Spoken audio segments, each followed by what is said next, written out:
another exciting episode of The Spicy Life. I'm your host, Spicy Madi, and join with me today is the beautiful and lovely Dr. Allie. Hi. She's always the best co-host ever.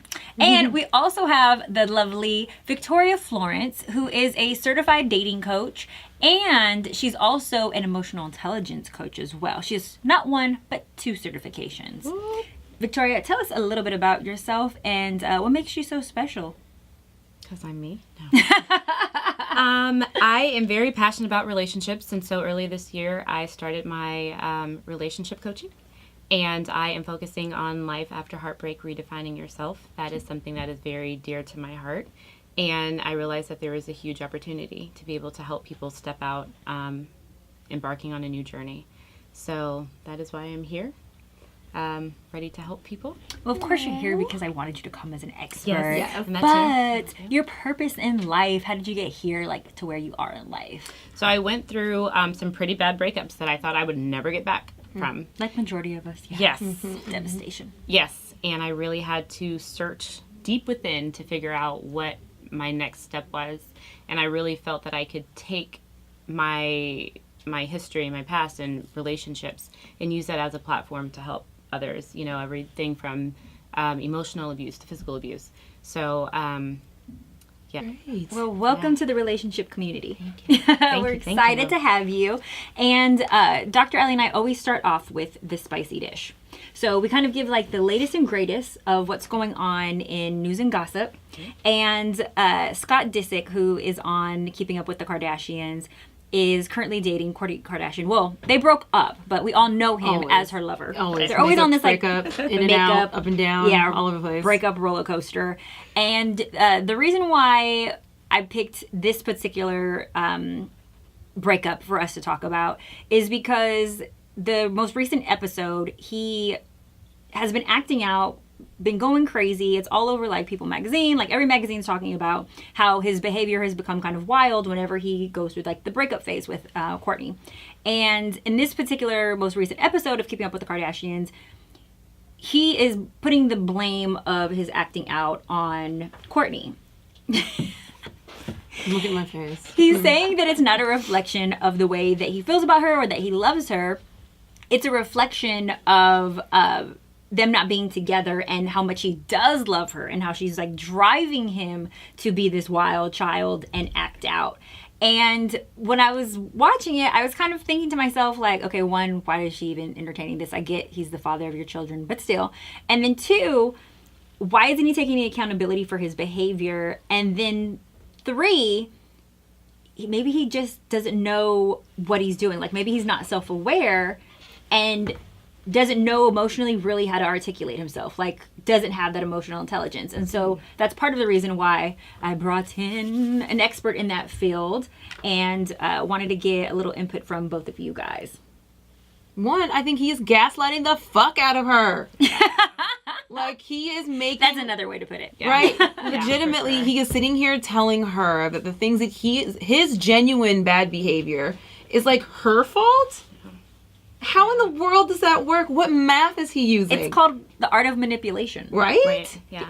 You know, and like it's a trauma bond. Like it is a straight up trauma bond. He is working to like so she's in this place where she's so traumatized by all the things that he's done. She's releasing this oxytocin and it's literally being bound to the pain that he's giving her. Well, she tried to separate herself by not inviting him to her sister's party, and he's pointing the finger saying like, this isn't about you, like you should have totally invited me, and you know, no. I'm not doing the things because I don't care about you, I'm doing them because I actually do care about you. Ladies, time to stop confusing assholes for alpha males. Yeah, and explaining yourself over and over and over, because at some point I feel like once you tell someone I'm not talking to you, but then you talk to them again, you saying that really doesn't matter anymore. It starts to lose. Yeah, it starts to lose the momentum. So she has some responsibility in that as well. So I want to dive a little bit into what I think has a deeper meaning of what he's doing, which not just the manipulation component, but just the lack of awareness and him not being able to understand that this like repetitive pattern of abusing the trust, abusing, you know, her love, the example that he's setting for his kids. And don't get me wrong, she's not blame free either. because she continues to allow this behavior. Right. And what did we talk about Right. earlier? Yeah. Yes. Allowing. the behind the scenes conversation, the accountability that's not being Right. taken. But does anything of it about it have to do with him being a man and him not having the emotional intelligence? Matter of fact, what is emotional intelligence? So emotional intelligence is exactly what it sounds like. It's understanding the purpose of your emotions, why you have them, why us as humans have evolved to have them, and then how do you go about utilizing them in your daily life to get you things that you want and to make you a fully functioning member of society. So based on that, him telling her or expressing the reason why he's acting out, he's clearly aware that he is not handling something correctly. Mm-hmm. So at what point do you start to say, now these are excuses to excuse your bad behavior because you're choosing to act this way? I have an issue with that. When people can tell you that I know I'm not doing something right, you're fully aware of that. Mm-hmm. So why do we see it so much? And I feel like we hear a lot of complaints from women in particular about men doing this. You know, is it nature versus nurture? Like this is, you know, how we were raised, or is it because this is how we popped out of the womb? Which one is it? Because I feel like there's a huge difference in how we're able to articulate ourselves as women and, you know, be emotional and let our partner know when we're hurting as opposed to going out and sleeping with 20 people. I think this is how we've socialized boys. I think we've made it okay for them to process their pain physically, and their go-to emotion tends to be anger. So when they're sad, instead of being sad, they get angry because it's more powerful. And in our society, we feel like men are supposed to be powerful and women are it's okay for us to be quote unquote weak and express weaker emotions, which are actually not weak at all. Right. But experiencing the emotion that you're actually experiencing is quite appropriate. Right. As opposed to translating it into something else so you can seem less weak. Right. So I really do tend to think a lot of it is socialization. And of course there is that genetic component where testosterone, my dad always says testosterone's one hell of a drug. And it does naturally make people more aggressive. So there is that. Yeah. And I think too, when you hear people say, oh, he did it, he's a man. Oh, you So expect not this fair. because he's a man. Oh, okay, well, he cheated because he's a man. Being sexual is woman and man. Right. Like, We got there's- organs for those parts. Exactly. So to say, oh, he did this you. because he's a man, that's also an excuse, I feel like. I don't understand how you can validate cheating on someone because they're a man. So why do we go back so much? Like, why would you say it's such a repetitive pattern for us as well? If they're continuously misbehaving and we're continuously taking them back, I feel like it's addictive. It becomes addictive. we're addicted to the dysfunction. To the dysfunction. And I feel like the other side of that dysfunction is, what is this relationship? What would this be if I wasn't addicted to it? The fear of the unknown. If I'm not with this person, what does my life look like? And so you get used to your routine, your pattern, your relationship, because you know what you're going to get. You know what happens when this person gets mad. You know what happens when this person cheats. And you go back and forth and it becomes comforting instead of really seeking the other side of that, which is life without that person. And like, it's scary, the unknown, but Absolutely. yeah. In addition to, and just to add on like to that addiction component, I also think that yes, we love the coming back and the emotion. I think also that it draws in us. Like, I wrote a blog called Why Nice Guys Finish Last. Part of it is because nice guys do finish last. Unfortunately, that's what we should wind up ending up with. But the problem with it is that because there's not this excitement, there's not this emotional like trigger of what we have interpreted as passion. And so because we're not feeling the passion in the relationship, we're stirring things up on our own, be it outside of the relationship, you know, with somebody else, or we're looking to create problems in order to just feel something. Because when things are safe and they're pleasant and they're peaceful, we get sometimes uncomfortable with that. When previous relationships, we didn't have peace. Or previous relationships, we didn't know what a healthy one looked like. We only knew that turmoil. So we're looking for like that feeling that we've now defined as love when really it's dysfunction. But the bad boy creates that for us. The bad boy who we don't know if they're going to be home or what time they're coming in, or who they're texting on their cell phone while we're sitting right motherfucking there. Yep. You know, like we feel something that evokes a constant emotion in us, and that emotion is exciting, and we get addicted to that, like, oh, I'm gonna find something, oh, I'm gonna like stir something up. And it's also, it triggers the same part of our brain that is triggered when you're gambling. Yes. So it's called inconsistent reinforcement, Cha-ching. right? Yes. You go to you hit that little thing, whatever, The slot machine, and you don't know when you're gonna win. And it's with the same thing with that guy, but when you do win, it feels so good because you've been waiting on it and you had no idea when it was coming. And it's the same thing with a guy. When he's so inconsistent, you have no idea when he's going to be nice to you. You have no idea when he's going to be mean to you. When he actually is nice to you, it makes it feel so much more important and so much more real. And then there's been a lot of studies that show that if, like, for example, when rats are reinforced inconsistently, so they hit the bar and they get a treat, but they don't know when. Right. They hit the bar way more. Oh, they're like ding ding. Yeah, than when they know they're going to get it after every 3 hits or every 5 minutes. They hit it more when they have no idea. It's just the way our brains are put together. But that's why sometimes too we get into abusive relationships, mentally abusive, verbally abusive, physically. I mean, all of it is abusive. But it's because, and I think you mentioned this before, is that whole, you know, when I'm mistreated, now I'm so hungry for the good treatment so that I can feel that love. Because this pain is going to be temporary and I'm going to get back to the good stuff. I just want to get back to the good stuff. And sometimes when you're not even paying attention, some victims of abuse will do something just to get in trouble, just so that they can get the good treatment again. Exactly. And I can speak to that from being in a physically abusive relationship previously. A lot of that also comes with wanting to be a fixer. And when you are a fixer and the maintenance person within a relationship, you don't realize that there really is no relationship. It's you doing this maintenance and trying to change this person and trying to get them to realize and recognize their behavior. And that's not possible. People have to be accountable for themselves, and people have to want to change for themselves.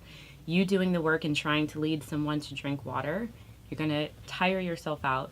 You're going to lose respect for yourself, and your boundaries are non-existent. So I learned that. It was the hard way, but I learned that. You're like, but it's done. It's done. I think I've shared that same lesson as well. Unfortunately, I've been in that same situation, and it's a hard pill to swallow when you understand that you have a role to play in the mistreatment that's happening to you. Absolutely. And you know, not to take it back to the Kardashians, but I think that that's something that Kourtney consistently does, is like, instead of, you know, releasing this person from her life, she continuously goes back hoping that, like, each time he's going to be a different person. And he's always the same person. Always. Yeah. And it's just unfortunate because people are so afraid of the unknown, like you said, but it also means that they don't believe that the potential for their purpose mate is out there. Like, they would rather stick with the bad than do the work that it takes to meet somebody who might be the best for them. Yeah. One thing I learned about the unknown is it's never as bad as you think it is. Your anxiety always gives you these premonitions of this horrible future, but it's very rarely as bad as you imagine it. I don't think I've ever actually had an experience be as bad as I imagined it. Right. Sometimes it's better. It's almost always better. Yeah. You know, and so there's something beautiful about the unknown that I think as people we need to really begin to get more comfortable with. Absolutely. There's a meme that like my girlfriend sent on a group chat or whatever. I know you. Victoria said earlier she loves memes. She feels like they express her feelings now. She doesn't need to speak anymore. But there's this meme that I'll probably put up on the screen, like somewhere right here, that is a photo of, like, I think it's like 8 beautiful men. They're gorgeous. All right. There's like every color, every jaw structure, every hair texture. I mean, different wardrobe. They all have like different mystiques. And on the group chat, we were all they're each numbered, and we're all choosing which number, if we had to sleep with them, which one we would choose. Of course. And That's just what we do. Just what we do. Just like, and so I'm like, oh, I'll choose like 2 and 6. My other girlfriend was like 7 and 8. Then my other girlfriend was like, oh, I'll pass. They all look too feminine. And I'm like, okay, how are you defining them being feminine? Is because they're, you know, so beautiful, Or she's like, well, their eyebrows are a little too arched for me. They just look too soft. And I'm like, okay, well, it's a different time now. Men are capable of being softer. They don't have to, like, would you feel better if they had, like, an axe in their hand and he was, like, chopping wood? Like, would that make you feel like he was more masculine? Because these are just beautiful faces that I'm seeing. But she was like, no, I'm all for guys, like, being emotionally in touch, you know, being raised by their mamas. Like, I get that whole thing. She was like, but I just feel like, you know, it's okay if he cries on my shoulder, but I just need to know that his testosterone is high. But I'm like, you can't tell that from a photo. And I'm like, oh, gosh, this is the problem with, like, men feeling that they constantly can't be soft. I mean, we're going off of looks for this meme or whatever. But my point is that you're talking about that on the group chat. You're definitely talking to whoever you're dating the same way. Right. And it's just unfortunate because as women, we say we want our guys to be sensitive. We want them to be in tune with us emotionally, know our wants and our needs. Well, in order to be able to connect with the woman, you really have to understand how a woman thinks and feels and be kind of somewhat connected with yourself in order to do that. And so at the same time, we're like, oh, but we want them to be extremely masculine and rugged and a man's man and be strong 24/7. That's a lot to live up to. We put so much pressure on our men. Always. I've always said that. I think we put so much pressure on them. They have to make all the money, and then they have to sit down and chat with me and be my therapist at night. They have to be my masseuse and rub my feet, keep the house clean. Oh, you're getting foot occasionally. rubs? Let me add that to the list. 'Cause I haven't had a foot rub in a minute. However, I know. Aaron, he's good. He got the shoulder. He does these. I get migraines, so he does these little temple massages. I have to negotiate with my fiance to give me a rub. I'm like, all this luscious booty, and you don't want to rub on all this? I'm tired. No. I'm normally the one that's like, please don't touch me unless you're ready to have sex. So I think he's just happy to touch me in any way that is. He's like, I get to touch you today? Yes. Yes. Win. I love So it. yeah, he's just excited, like, yay! She's letting me touch her. That's I'm the worst. hilarious. I'm so sorry, babe. And you're in a relationship too, Victoria, right? Yes. How does he handle you being in the profession that you're in? So right now you are, you know, you're life coaching people. You're helping them through their issues, be it relationship, dating, whatever past experiences they struggled with. Is there some insecurity that comes on his end with you being so involved in other people's relationships? Not at all. He has actually been a huge supporter in me doing this and actually brought out that our relationship and the things that we've been through have been able to contribute to my coaching. And give me another viewpoint to things. So I'm really grateful. Yeah. He's been Is he a the big one? help. He is exactly what I need right now. Oh, where I like am that. Beautiful in my life. answer. That's the perfect answer. It's perfect. like not really gonna put it out there because you know, anything could happen. But Not if he even- proposed, would you say yes? I would say yes. I would say yes. There you go. But the reason why I answer that way is because when you say the one, I feel like I have had the one in different parts of my journey. Absolutely. And I agree with definitely that. feel like right now in my life, I am more confident and more aligned with me. And so I feel like this is always the place that I need to function from. And I can only get better from here. And he's been a wonderful addition to my journey. So that is why I say that. I love that. Yeah. That's sweet and soft and all that Yeah. good stuff.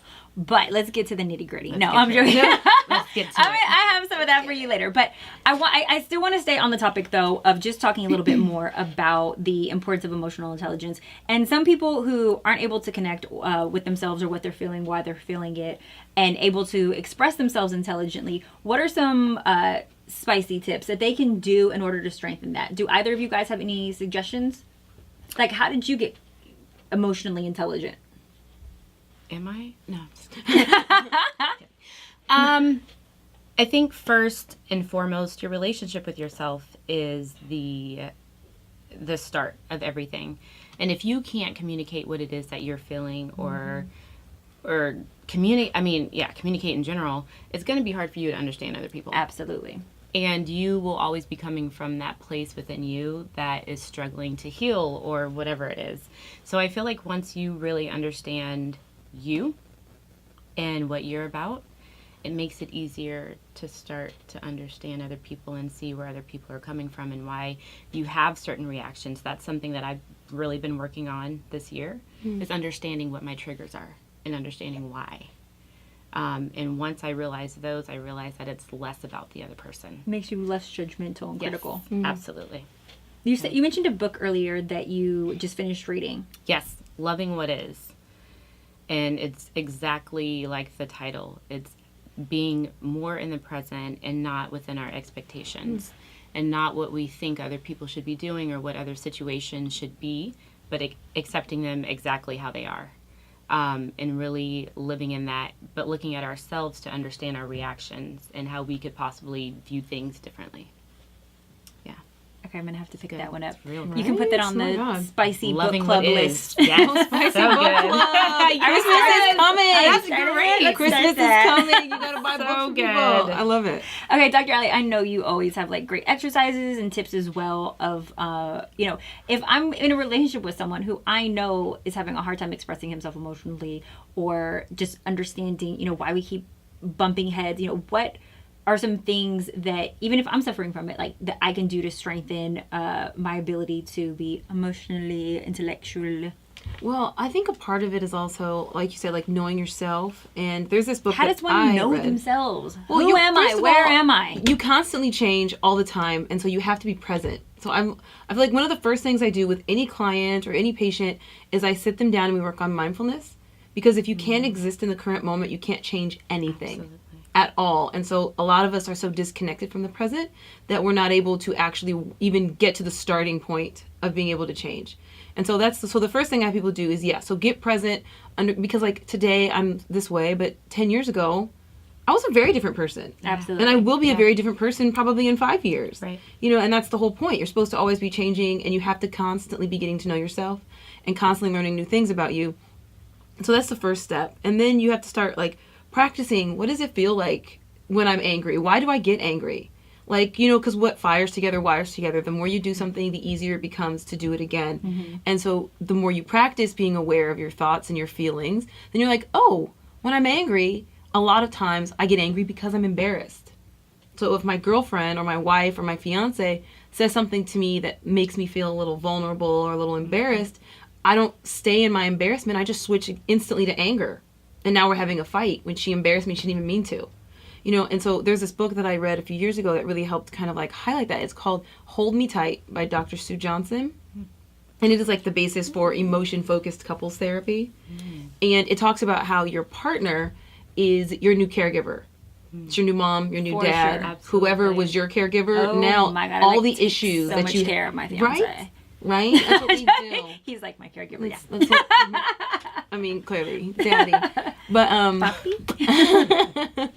he literally looked up. He was like, Yeah, that's me. he knows. He knows. But, so any issues, especially any unresolved issues that you had with your caregivers, you are going to transpose those onto your spouse and your partner.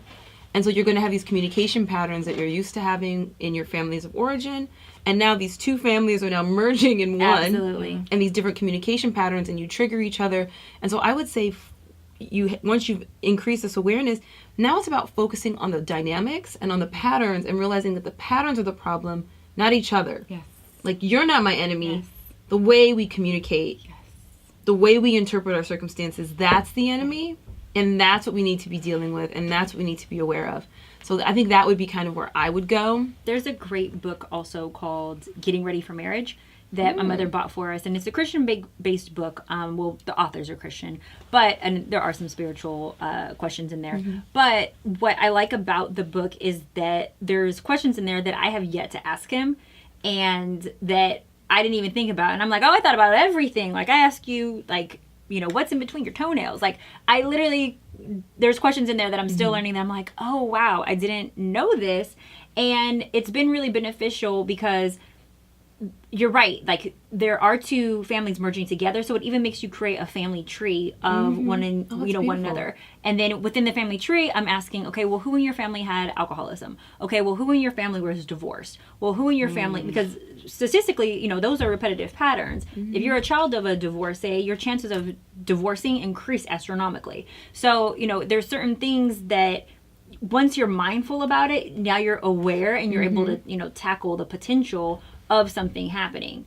But in addition, there's a spicy assessment that I created for the Spicy Life, and you gave me some of your expert input on it as well, because a lot of clients were coming to me with this self-perception of who they thought that they were.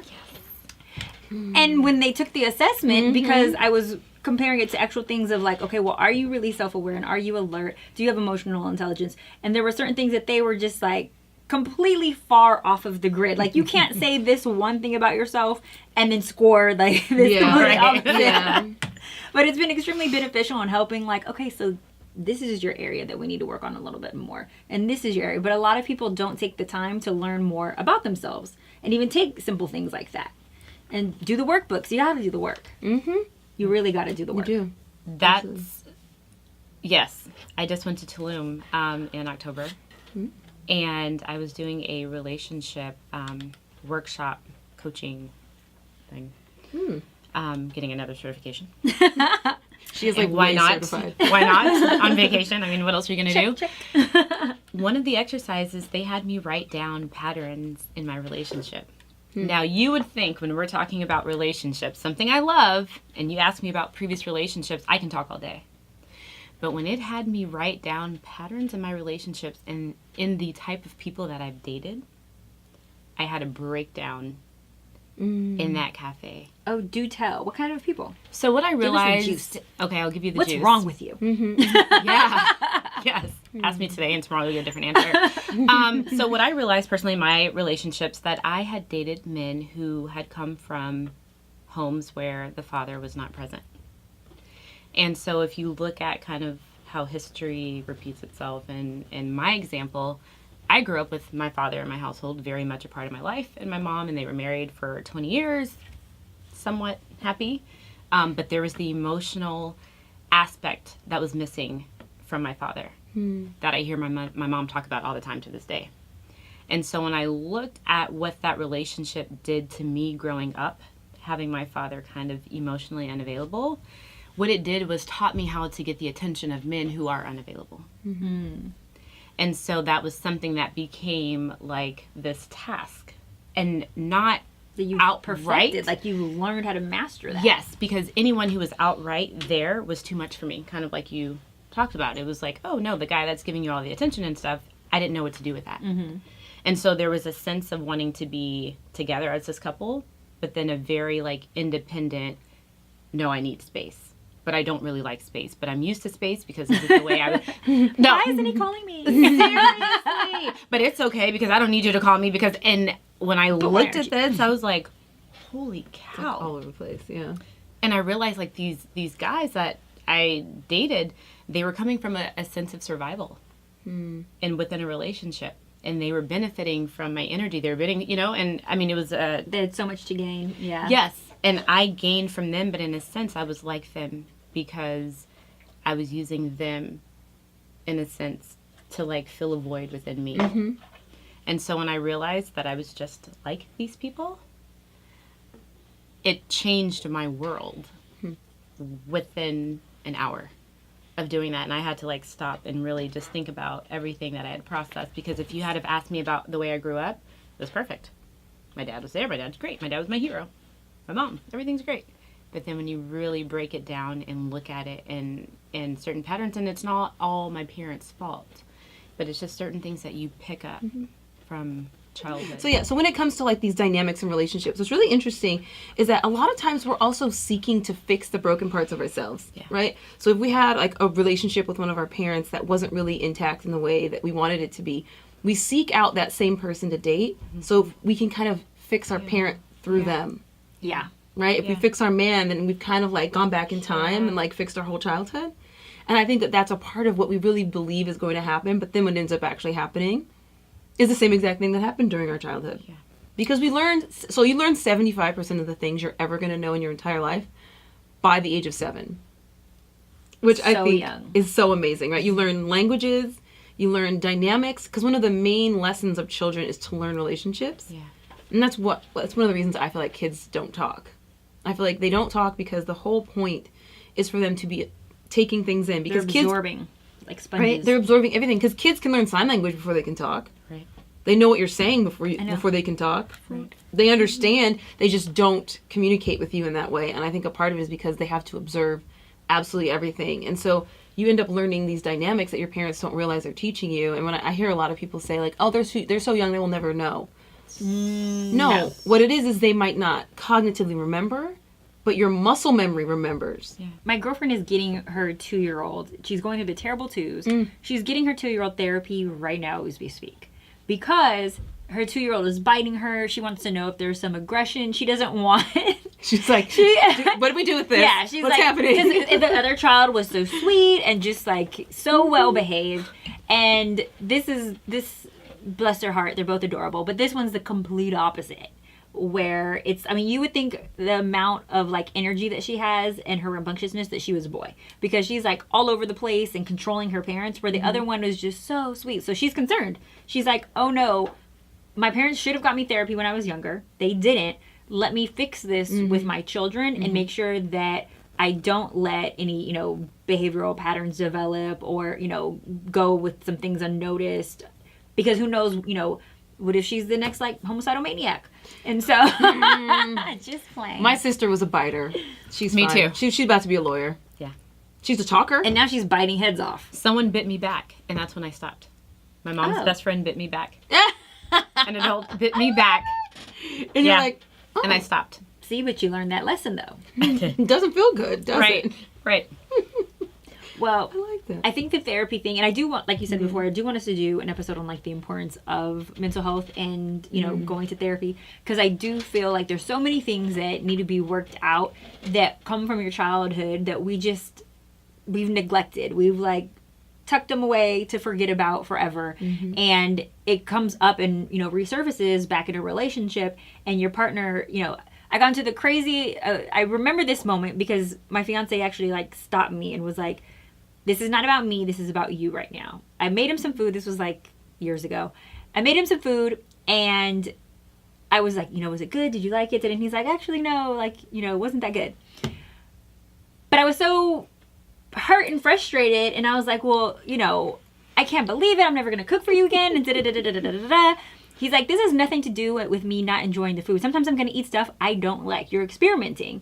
He's like, this is about you thinking that I'm questioning your ability to be a wife and mother. Talk about it. Hello. And I was like, did you just psychoanalyze me? Oh, no, you didn't. And when I thought about it, I was like, oh, yeah, that's exactly how I interpreted it. Yeah. And I took it very personal because in my home, my mother wasn't, my mother was forced to work, but she really, her entire life, wanted to be just a mom. She was forced because she went through divorce and she was a single parent.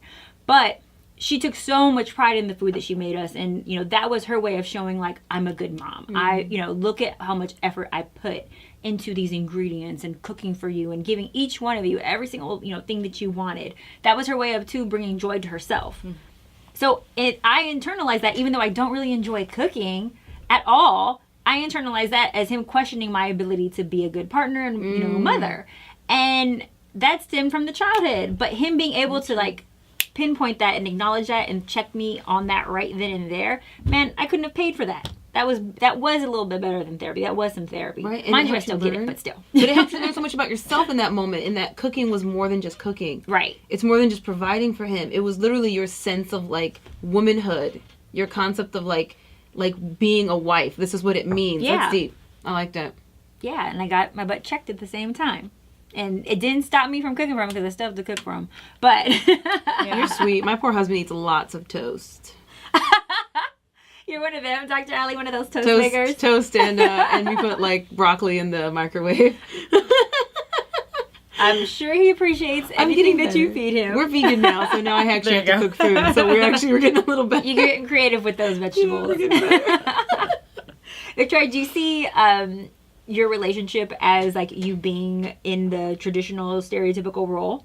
Or do you see you being, more modern age, not the cooking, cleaning woman that society expects? I'm from the South, so I actually really like to clean. Cleaning is something that I take out time for on the weekend and do. Cooking is something that I enjoy. I find it very therapeutic. Well, come over to our house any day. Yes. Just make sure you go grocery shopping because that is the part that I hate. The grocery shopping. The You grocery can order on Amazon now. Yeah. I love spending money in all forms. Yeah.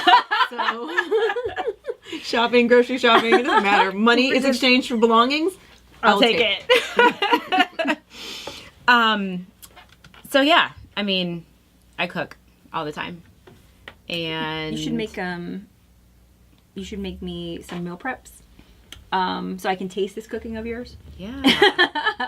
I need some. I start with a glass of wine first. I feel like you just have to pour a glass of wine before you cook. There's something slows it about down. holding the glass. Yeah. I love it. Yeah. Loosen up a little bit. Yeah. See? So, speaking of loose, Loose. the naked truth, it's something that I make every single guest come in here and do.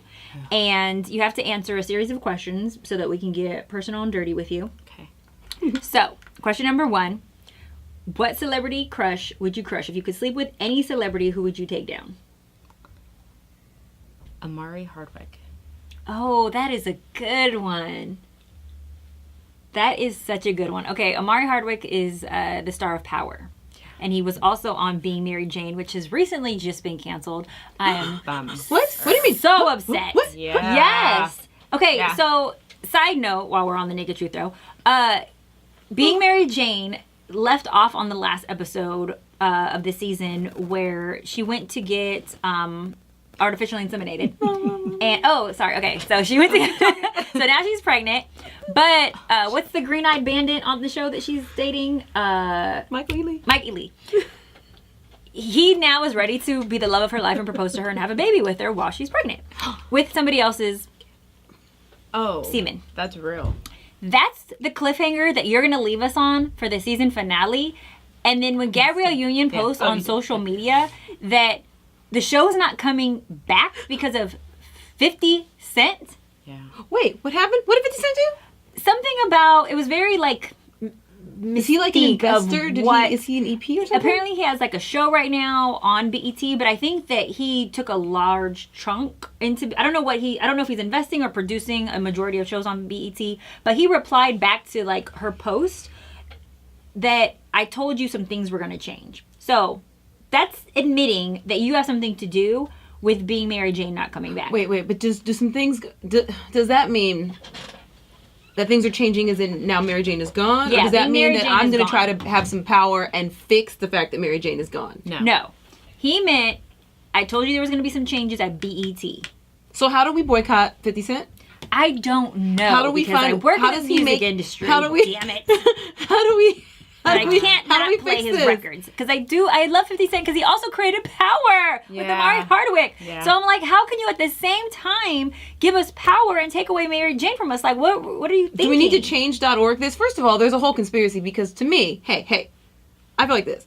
Power is a great show, but it's also showing blackness kind of in a less Jails, than positive light. stereotypical And drug Mary dealers. Jane is really showing a more realistic view of black life. We're showing her healing. We're showing her growth. We're You know, showing her poor decision making and then her learning from those lessons and trying again and messing it all up all over So again. I don't know. I'm not here for it. 50, I'm hoping that you meant that you're going to change something to get Mary Jane back on the air. I'm speaking directly into your heart. Directly into your soul. I need you to be here. I'm friends. So devastated. But Amari Hardwick, okay. Sorry, I know, just had a tangent. vent for a second because Yes. but he is so fine. Yeah. He is. So fine. He is. He's And he has a brother that looks just like him. Oh, no way. Yeah, There's they two. look like I love all these twinsies. doppelganger brothers, like the Chance the Rapper and Brother the Rapper. So cute, right? Yeah. It's like 2 for the price of 1. Right. Okay, next question. Yes. If you could travel back in time, what moment would you re-experience? I would have to say when I went through my divorce. You would re-experience that crap? I would re-experience it, not so much like the actual divorce, but the lessons that I learned from it. Hence why I'm here today. with my relationship coaching. Yes, it changed me, but for the better. And I think about if I had have done one thing differently, I probably wouldn't be here today. So, yeah. So do you feel like maybe you would have you wouldn't have like tried to learn the lesson sooner, or like even chose a different partner? I don't know if you can learn lessons sooner. I think that they come to you when they're supposed to come. Poetic. Because, well, there have been times when sometimes we can read a quote, or we can read a scripture in the Bible, or we can read something and it not apply to us the way it does in 2 years. Yep. And so I feel like that is why I would relive that. Would I pick a different partner? I would pick a different partner in the sense of who I am now is not the same person who I was then, and I wouldn't have attracted him. Absolutely. So yes, in that sense. However, a lot of my strength in recognizing how strong I actually was came from 2009 when my divorce was final. So, yeah. Sip to that. Congrats. Yes. This is my water. Okay, so just to turn it up just a little bit, just turn the notch up just a little bit. If you could travel back in time to any sexual experience and partner that you were with, yes, who would you re-experience that moment with? Who would you with? Geez, you know what? When I first started having sex, it was sex to say you were having sex, right? It was like some guy that you liked and you were in this relationship and it was good and like maybe, I don't know, like he was cool. But now having a spiritual connection with someone and having that also be a part of the reason why you're attracted to someone makes the experience so much better.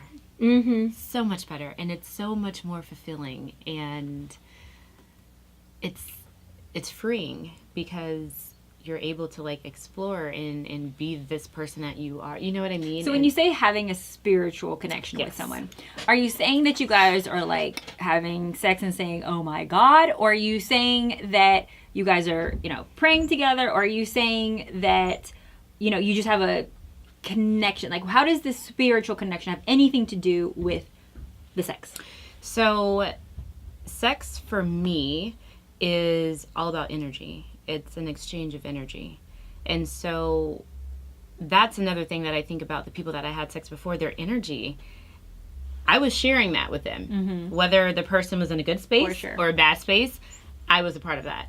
And so when you have someone whose energy you bounce off of and you feed each other, I feel like it creates this kind of like overwhelming experience that's not just about, okay, now you have an orgasm.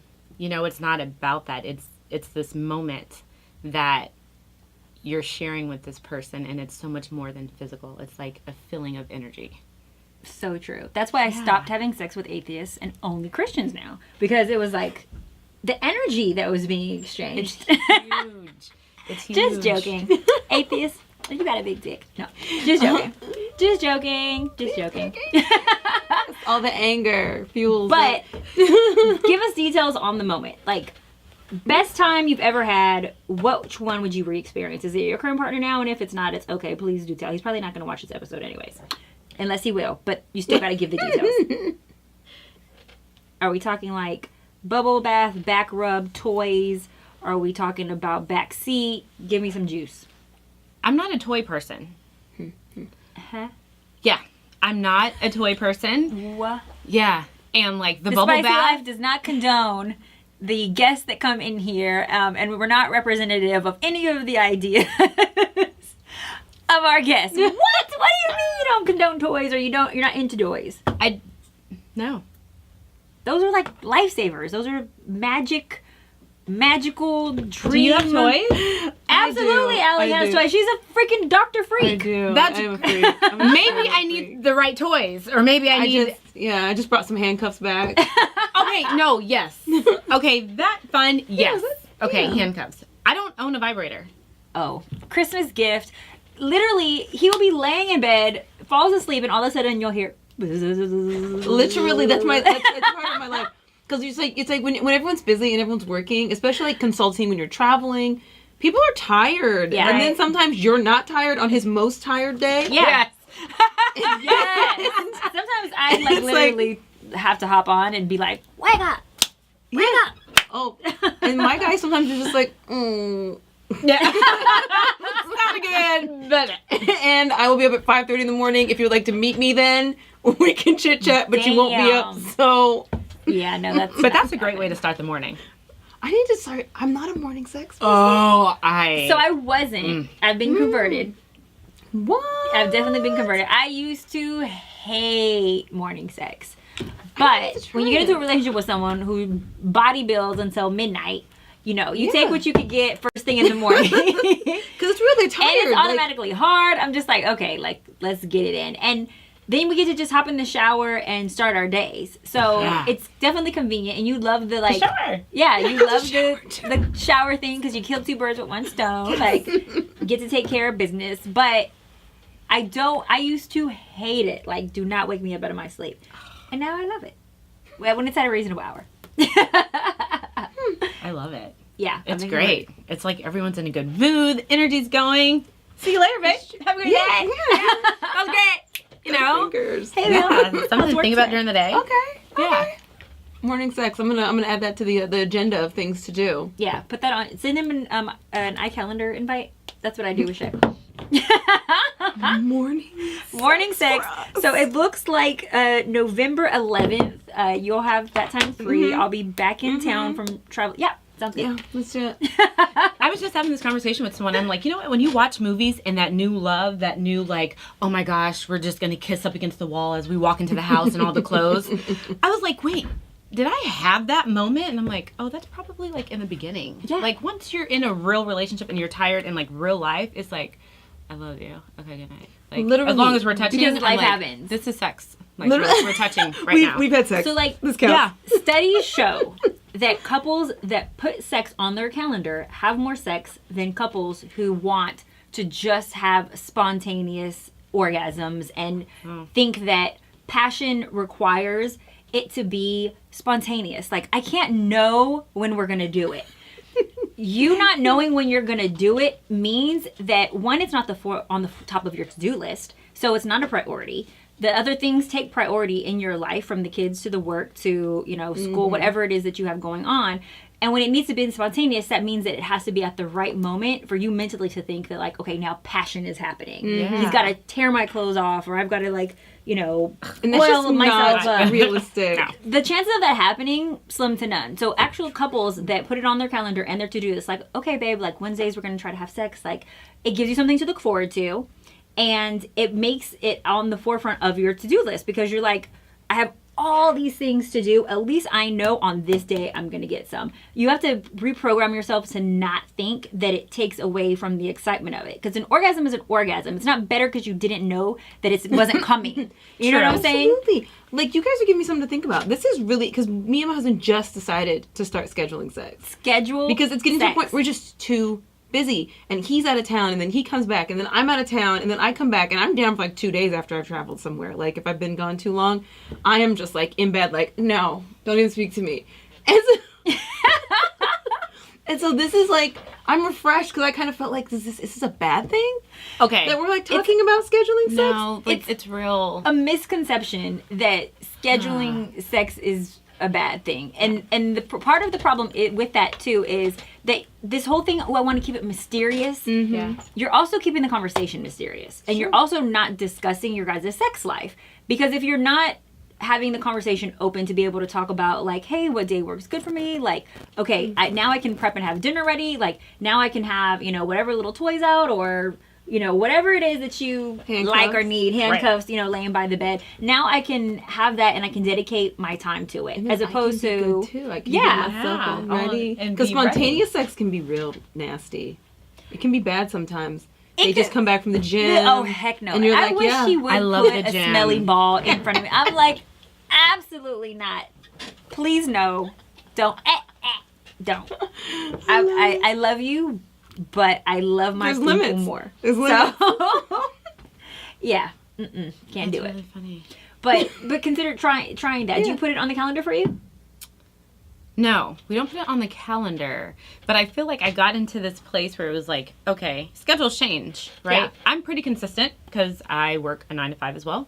So I'm pretty, but someone who's an entrepreneur, Ooh, that schedule is unpredictable. crazy. So I would be thinking like, okay, cool. Let me scoot up underneath you, And he's like, drained. And I'm like, oh. Okay, and so then I started to like internalize this and think like, oh, maybe it's me, like we're not having sex as often, like what? And he's like, wait, no, like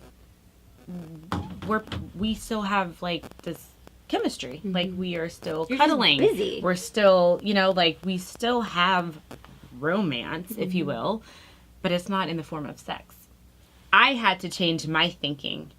Because I automatically assumed that, like, okay, if we're romantic, then that means sex. And that's not the case. Yeah. Nope. Yeah. So is not. it took him, like, breaking that down for me. I was like, don't you try to tell me.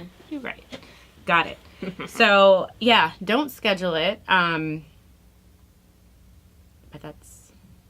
it sounds weird, but It does. you're right. Like, you're absolutely right. I mean, and sometimes a lot of us have schedules and don't even know it. Like, okay, if you're having sex every Wednesday, Thursday, and Sunday, that's scheduled sex. Just because you didn't send the calendar invite out doesn't mean that it's not Right. scheduled sex. If you're expecting to have sex with him when you go over there tonight at 11 o'clock, that's mentally scheduled sex. True. So the only difference is you're not talking about it. It's like the unspoken. And you think that that's more exciting than talking about it and say, hey, let me tell you what I'm about to do to you at 11 o'clock tonight. Right. Wear them little panties I like.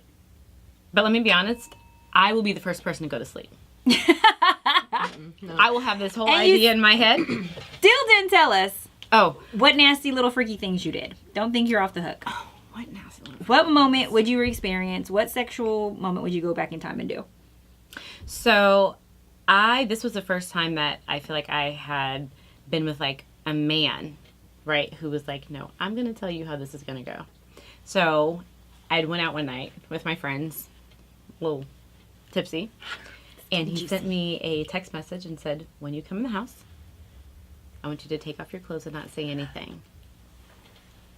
Love it. Okay? Tell me more. So I'm like, I get this text and I'm like, oh my God, like, what the heck am I supposed to do with this? Because, normally, like, when you're in a relationship for 5 years, like, you don't, well, I didn't have that. So I was like, okay, I'm going to do this. So all the way, like, walking up to his house, I'm like, okay, I'm just going to go.